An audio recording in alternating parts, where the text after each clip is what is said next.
Teleamigos, ¿cómo están? Como siempre, con invitados especiales. Tenemos un sacerdote que viene de Quito, ¿no, padre?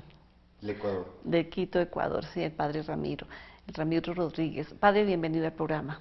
Muy agradecido y considero una bendición de Dios que tenga esta oportunidad de compartir con ustedes la fe, esa vivencia de Dios, porque todos estamos desempeñando una misión para la mayor gloria de Dios en este mundo. Y que somos la familia de Dios. Como familia, pues qué bueno que esté aquí con nosotros. Padre, ¿usted qué hace en Quito? Desde el año pasado fui nombrado por Monseñor Fausto Traves, el arzobispo de Quito y primado del Ecuador, como responsable de la pastoral familiar, que incluye alrededor de unas 180 parroquias de la Arquidiócesis de Quito. Poquito trabajo, ¿no? Bastante. Bastante trabajo. Pero además de Quito, ¿qué otra parte ha estado evangelizando, llevando la palabra de Dios, Padre? Bueno, Dios me ha bendecido para hacer mis estudios de especialización en Roma.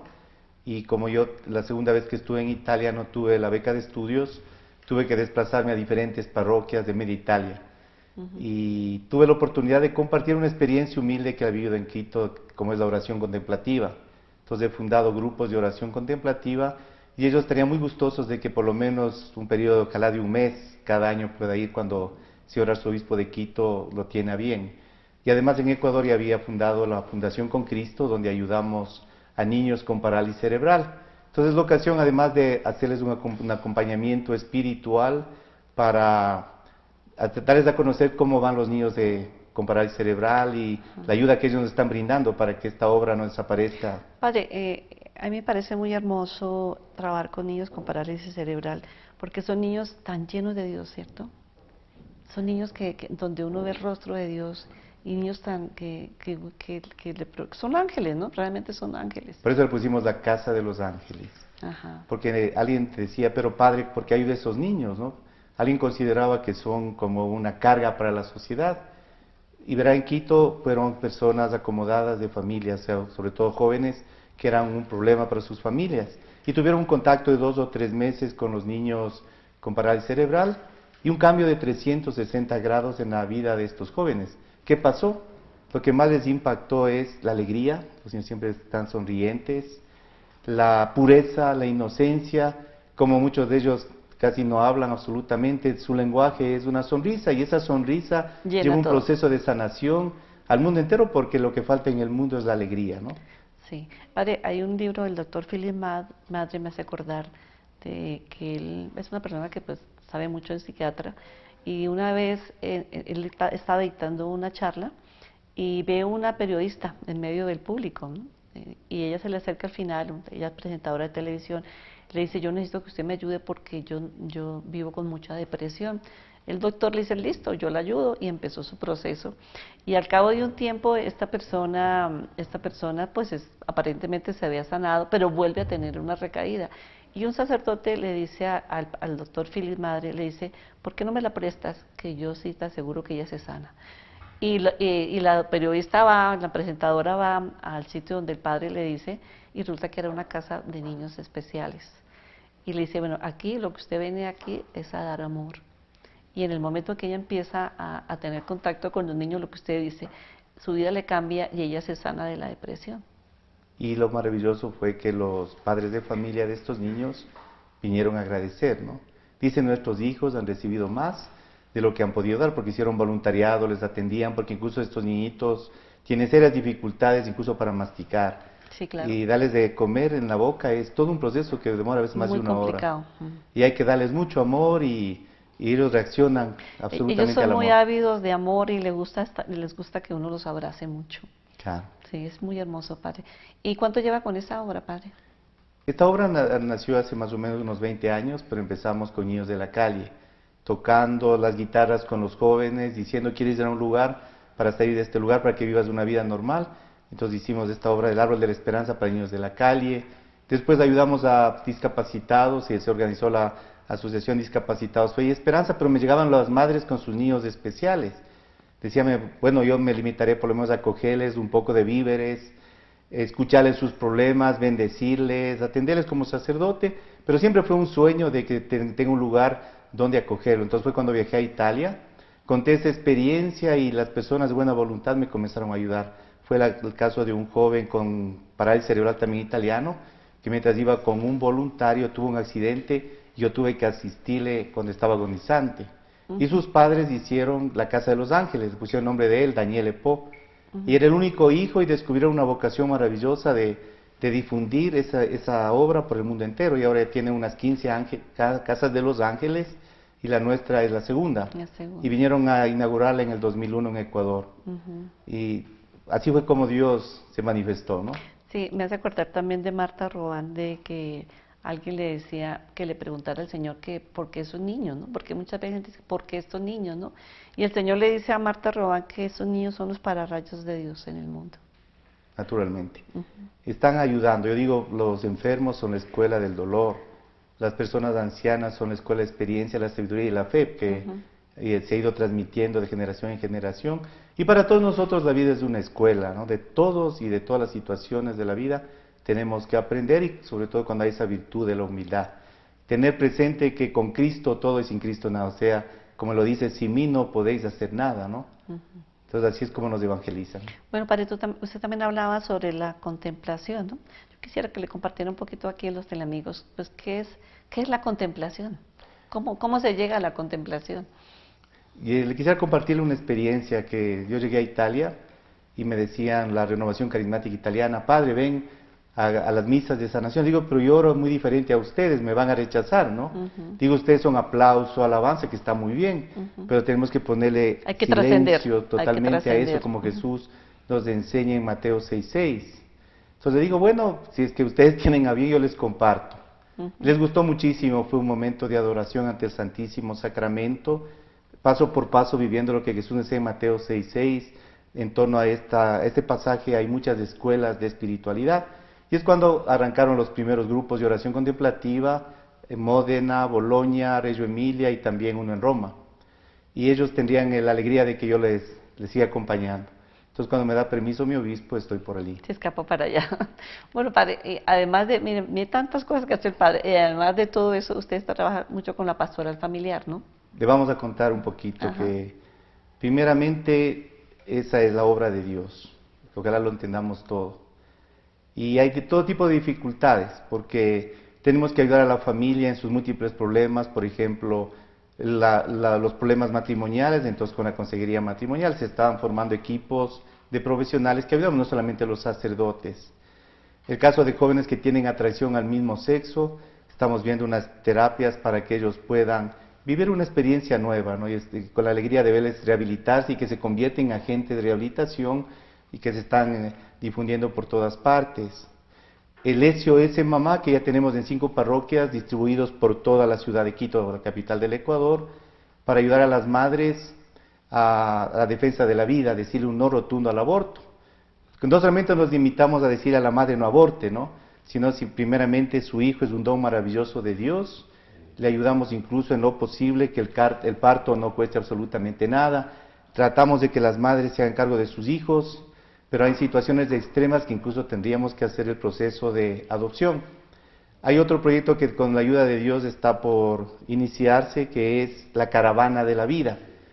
Vamos por las parroquias, que son alrededor de 180, pero estamos en fase inicial, predicando el Evangelio de la vida, respeto a la vida humana desde el momento de la concepción hasta la muerte natural, contra la cultura de la muerte. Entonces es una ocasión para estar con los párrocos, con las diferentes organizaciones cristianas, y tenemos misioneros al respecto, ¿no? Otra cosa que también se hizo es Dignifica tu moda, que es la de dar un sentido cristiano a la moda, ¿no? Para proteger la dignidad de la mujer y del hombre. Sobre todo que también hay modas dignas que podríamos... Y ahora también con la ayuda de un joven que se llama Felipe Lizar Saburo se está haciendo el primer mediometraje que se llama La Laguna, ¿no? En cuanto a una película pro vida. Eso, como se da cuenta, tenemos un abanico de trabajo. Muchísimo, padre, muchísimo. Bueno, padre, vamos a una pausa y ya regresamos.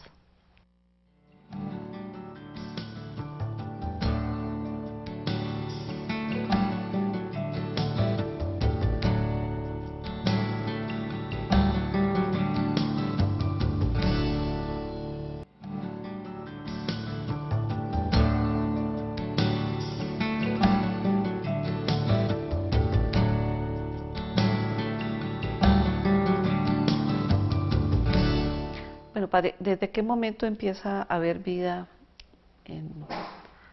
¿Desde qué momento empieza a haber vida? La vida humana se realiza en el momento en que se une el espermatozoide con el óvulo. Y desde nuestra óptica católica, como creyentes, tenemos la certeza que en ese momento Dios le crea al alma humana, imagen y semejanza, toda esa naturaleza humana, esa unión sustancial de cuerpo físico y alma espiritual. ¿En ese momento ya se puede decir que es un hijo de Dios? Claro, para nosotros en la fe sí. La ciencia diría, este es un individuo de la especie humana, este es un ser humano, y si es que en ese momento hablamos un poquito desde el punto de vista científico, dirían los derechos humanos, la dignidad humana, que no lo tienen todos los seres de la creación en cuanto a esa dignidad que tiene un hombre y una mujer, y que para nosotros en el ámbito de la fe somos imagen y semejanza de Dios. Ese sería el argumento fuerte para la defensa de la vida, pero si hablamos de recta razón, también sería un argumento que podría ser, según la situación, por lo menos en ese momento, suficiente, ¿no? Porque hay personas que no creen en Dios y se oponen al aborto, al matrimonio homosexual, asuntos que atentan contra los valores fundamentales del matrimonio y la familia. Que es la vida, sí, el derecho a la vida. Claro. Padre, en cuanto a los métodos, digamos, abortivos, también ustedes hacen campañas para que las personas se den cuenta que no se debe hacer eso. Sobre todo la solución, queremos exhortar a todos aquellos que promueven, por ejemplo, el uso de anticonceptivos, de estos dispositivos intrauterinos. Que en realidad que la son solución microabortos, ¿cierto? Sí. Sobre todo se trata de la píldora día después de algunos de estos anticonceptivos químicos, tienen un efecto abortivo. Entonces es muy importante la formación para una adecuada educación sexual en valores, ¿no? Sobre todo en la defensa de la vida, el amor, o sea, por ejemplo, la castidad, la virginidad, que los esposos vivan lo que se han prometido en el matrimonio, amor y fidelidad, y se respeten los 10 mandamientos del sexto y el noveno. Entonces son valores fundamentales que van a permitir que se resuelva el problema primeramente, no aumente el número de embarazos de niñas, incluso he tenido la oportunidad de conocer de menos de 12 años, que las enfermedades de transmisión sexual, el SIDA y alrededor de 4 enfermedades que son de transmisión sexual incurables. Entonces la solución está en vivir el amor, ¿no? Como el Señor nos enseña, y en la dimensión más grande, y sobre todo en la promoción de los métodos naturales. Actualmente el Billings es un método que se ha difundido por el mundo entero y está probado científicamente el 99,5% de eficacia. Entonces también tenemos en la pastoral familiar personas expertos en Billings, ¿no? Hay el doctor Villacrés, que conoció personalmente al doctor Billings, al australiano y a su esposa, y nos ayudan a capacitar también a otros médicos y profesionales para que todo camine como Dios lo ha establecido. Bueno, padre, la persona cuando ya ha abortado también tiene sabemos que tiene unas consecuencias muy graves. ¿También ustedes tienen programas para ese tipo de personas? Sí, justamente le manifestaba que más fácil es que una mujer se saque de su vientre un niño, más no de su conciencia. Entonces queda un trauma que es el síndrome post-aborto. Entonces hay una organización que vino también de los Estados Unidos que se llama Los Viñedos de Raquel, que es todo un proceso de rehabilitación, un fin de semana que lo hacen para ir sanando desde lo más profundo de la conciencia, que si la persona se arrepintió, hizo un firme propósito de enmendarse, no solamente superando su problema, sino también puede ser agente que ayude a otras mujeres desesperadas, porque no solamente el síndrome afecta a quien ha abortado, sino también a veces al compañero, ¿no? Si es un esposo o un hombre. Entonces es un síndrome que se pide de parte de Dios esa sanación profunda, empezando desde lo más profundo del alma, de la conciencia, del espíritu. Bueno, padre, una persona que ha abortado, pues, ¿qué es lo primero que debería hacer, no? Cuando ya se da cuenta de que, pues, el error, ¿qué debería hacer? ¿Usted qué le aconsejaría? Acudir a buscar ayuda, ¿no? Porque a veces la cultura de la muerte, con sus campañas agresivas, que a veces tiene estos intereses millonarios, ¿no? De ganancias económicas muy enormes, le tratan de justificar el aborto como que fuera algo que no ocasiona y como que fuera cuestión de tomarse una pastilla y se resolvió el problema, cuando hay incluso ciertas situaciones de aborto en que la mujer ha perdido hasta la vida. Entonces es muy importante en ese aspecto ayudar a la persona, que acuda a pedir ayuda para el sacerdote el equipo de profesionales que le van a ayudar en ese ámbito, ¿no? ¿Quiénes conforman un equipo? ¿Qué personas conforman un equipo? Tenemos psicólogos, estamos sacerdotes, parejas también que han tenido una experiencia de aborto y se han rehabilitado, ¿no? Y sobre todo ellos quieren hacer entender a aquellos que están pasando ese momento tan dramático, que Dios les ama, que Dios perdona, que al buen ladrón no le dijo, vuelve a reencarnar para hacerte un monje, ¿no? Sino este hombre se arrepintió de todo corazón y le dijo, hoy mismo estarás conmigo en el paraíso. Y la actitud de misericordia de Dios, ¿no? Como nos cuenta Jesús en la parábola del hijo pródigo, que no le recibe con castigos, con llamadas de atención, sino que hagamos fiesta porque este hijo, yo diría esta hija que también ha pasado, está muerta y ha vuelto a la vida, ¿no? Entonces acercarle al Dios misericordia. Y es importante que las personas sepan, Padre, que la Iglesia está lista a acogerlas, a brindarles, no las juzgan, sino es la acogida que la Iglesia tiene hacia las personas que pues han caído en esos errores, ¿no? Claro, porque es la actitud de Cristo, ¿no? Que ha venido al mundo no para condenar al mundo, sino para salvarlo. Y Jesús como con la mujer pecadora, nadie te acusa, dice yo tampoco, vete y no vuelvas a pecar. A la mujer también pecadora le dice, mucho has amado, mucho se te ha perdonado. Esa es la actitud de la Iglesia que acoge las enseñanzas del Evangelio de nuestro Señor. Padre, usted me comentaba algo que me parece muy lindo sobre lo que están haciendo la pastoral con los enfermos. ¿Por qué no hablamos un poquito de eso?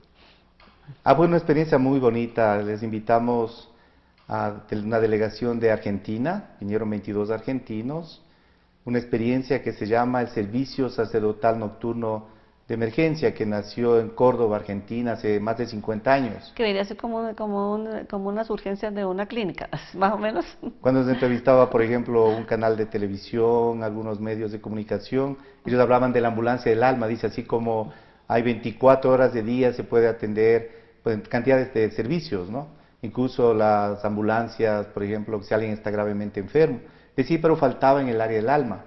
Entonces, ese servicio son equipos que se forman de 4 fieles laicos y un sacerdote. Se atiende desde las 10 de la noche a las 6 de la mañana. Y hemos arrancado hace apenas un mes. ¿Y cómo les ha ido con esta experiencia? Bueno, primeramente, que las personas piensan que es 24 horas al día. Digo, no, son 10 horas, 8 horas, desde las 10 de la noche a las 6 de la mañana. La idea es ayudar a nuestros hermanos sacerdotes, ¿no? Para que ellos se desatiendan de su obligación. Vamos hacia los hospitales, A veces hay casos de personas que han tenido un accidente, se atiende con confesión, comunión, unción de los enfermos y ¿En el mismo sitio del accidente o cómo hacen eso? Bueno, habrá situaciones dramáticas en que dice, mire, esta persona pide un sacerdote, acaba de tener un grave accidente, está entre la vida y la muerte. Nosotros diríamos también ese caso. Pero normalmente queremos llegar donde por algún motivo no ha podido llegar el sacerdote, porque hay casos de personas que mueren sin sacramentos. Por la gracia de Dios ya estaría resuelto eso. Está muy contento el arzobispo de Quito, Monseñor Fausto Traves, y sus 2 obispos auxiliares. ¿Y cuántos sacerdotes? Dice que son 4. ¿Cuántos sacerdotes conforman ese equipo? Yo les pediría mucha oración, porque estamos como 20 o 21, ¿no? Ajá. Entonces necesitamos en total 31 sacerdotes. De esa forma es el sacrificio de una mala noche por mes. Yo tengo que hacerme 2 o 3... Tiene que doblar turno. Claro, pero sobre todo tengo que dar el buen ejemplo porque las palabras exhortan, el ejemplo arrastra, ¿no? Entonces si hablo de sacrificio por amor a mis hermanos y amor a Dios primeramente, entonces, pero tengo fe de que el Señor nos va a proveer. Le había contado que en mi parroquia hemos hecho una capilla de adoración perpetua desde el año pasado, y tengo confianza que esos más de 400 adoradores nos van a obtener de Dios esa gracia, ¿no? De llegar a 31 sacerdotes para que todos los días del año, los 365 días, y en todas esas situaciones podamos atender. Y ahí no hay vacaciones. O sea que ustedes se movilizan a cualquier punto de Quito. Sí, así es. Hemos empezado por la ciudad, que tiene alrededor de unos 2 millones de habitantes. Después teníamos que acoger los valles, ¿no? Cercanos a Quito, pero tendría que formarse otro equipo de sacerdotes. Otro equipo de sacerdotes. Por el momento nos hemos podido incluso alcanzar hacia los valles, porque parece que falta conocimiento de este apostolado, pero cuando ya tengamos que todas las personas nos querrán llevar, y será imposible llegar a tantas personas que piden ese servicio espiritual de emergencia. Vamos a una pausa y ya regresamos.